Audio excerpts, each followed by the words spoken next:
Shooting on location is necessary for many filmmakers, and getting the proper permission can be difficult. Get out. But it's far from impossible. So how does a production company get the okay to shoot on location? What does the process look like? This is what is a film permit. Before we start location scouting, subscribe to Studio Binder and click the bell to watch more of our videos. Today we'll be joined by Amy Kradolfer of Los Angeles Film's permitting office, Film LA. Let's get started.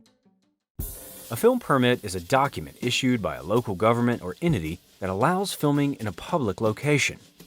Every state and many cities in the U.S. have an office dedicated to handling film permits. Each film office has different rules, so some of the details we cover in this video may or may not be the same in your jurisdiction.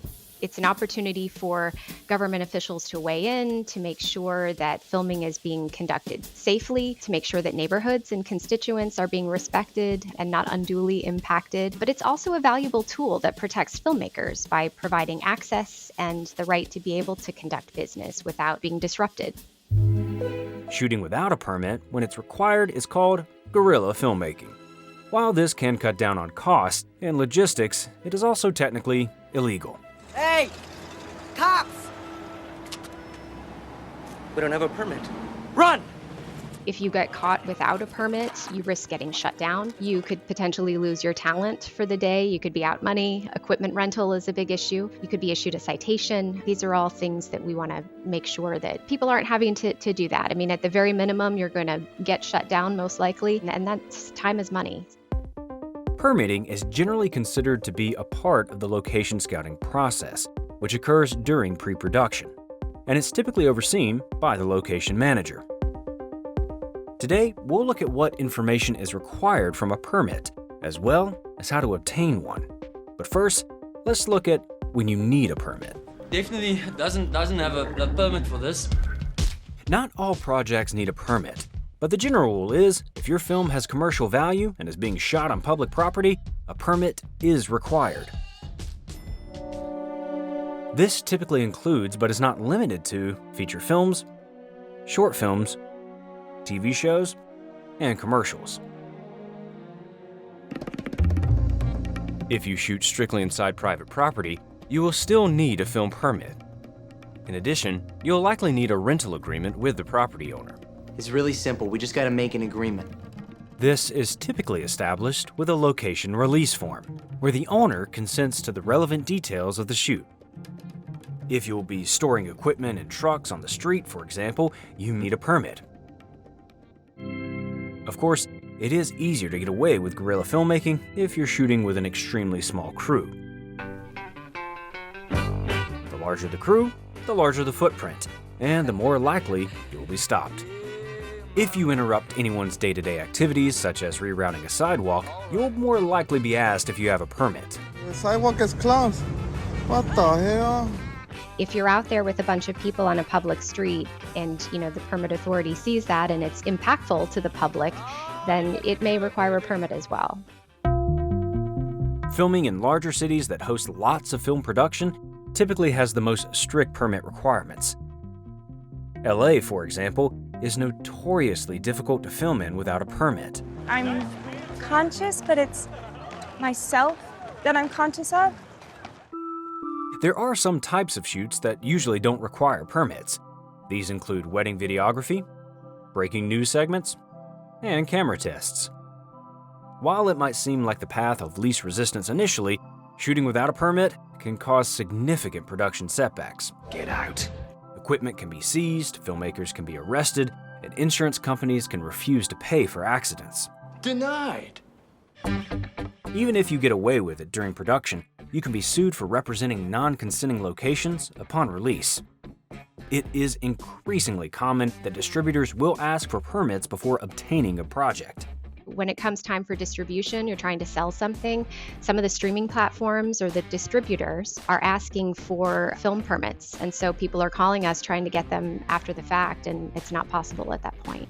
It's too late! Too late. It's too late. Get upstairs. So with all that in mind, it's usually a good idea to err on the side of caution. Let's look at what you need for a permit. just want to be thorough. Permits differ from location to location. Certain film offices may be more strict or detailed than others. I had a promise to conduct a very thorough on-site inspection. Generally, most film permits include fees. And major cities or attractions like New York or LA typically have higher fees. It's kind of pricey, but if you wanted to go, I'd be into it. Costs also depend on how long you'll need a location, how disruptive you'll be, and how large your crew is. We have different rates for depending upon what you're doing. If it's a motion filming permit, there's one rate for that. If you are doing still photography and you're a smaller still photo, there's a different rate for that. All of these are additional fees that could go into it, so it really just depends on what they want to do. There are additional fees beyond the permit as well. 3 times my normal fee. Sometimes additional personnel will be required on set. If you're doing something that's going to be intermittent traffic control or setting up a shot in the middle of the street, then you may be required to have officers for safety. There are often discounts for student films or films made by nonprofits. Film permits typically also require production insurance. This may include insurance for equipment as well as cast and crew. Film offices can typically recommend what type of insurance a filmmaker will need if they don't already have it. All productions are going to have insurance. Again, varies depending upon where you're filming, but typically it's $1 million general liability that's required. You would have to name Film LA as additionally insured and also the city in which you're filming. Of course, permits will need additional information about your shoot. These details can include the specific location, the date and time, the equipment being used, the special effects or stunts required, and the personnel needed. Usually, a permit will take around a week to be processed, but delays are common, so plan ahead. A permit may take longer if a shoot is especially disruptive, like closing down a road. Location shoots for Once Upon a Time in Hollywood, for example, were extremely involved, and Quentin Tarantino himself spoke in front of an approval committee to obtain permission. They had a lot of driving in that movie, so you see a lot of Brad Pitt driving around the city in different times in the car. And what you're not noticing is that outside of the windows, you can barely see it, but those locations, to have just something that might be seen for 1 second of a drive-by, took months of preparation. It is important to note that a film permit is not a location release agreement. That form is essentially the permit for shooting on a private property. Sometimes you'll need both a location release and a film permit, like if you're shooting on private property in LA. Do you know who writes that? Yeah, local guy. Strange but nice. Now that we know what to expect from one, let's look at how to get a film permit. Well, why don't you just explain it to me now? The first rule of thumb in obtaining a permit is to act early. You want to give the film office as much heads up as possible. You're early. Some states or jurisdictions might ask for weeks or months of advance notice. For Film LA, however, most permits can be processed in 3 business days, and you can start the application process a month before you shoot. As far as actually submitting the permit application, that's typically 30 days out from their first shoot date. We estimate you have 30 days left to put your affairs in order. Because permits cost money, it's good to understand how much of your budget you'll be using on securing locations early on in pre-production, rather than getting hit with fees when money is tight. Once you've decided on a location, find the right permitting office. Confirm with the office that the location you're planning on shooting at is, in fact, within their jurisdiction, and ask whether you need permission from any other authorities. Michael Bay's ambulance, for example, required permission from multiple parties. That took a huge amount of coordination between the Army Corps of Engineers, who is responsible for maintaining the LA River.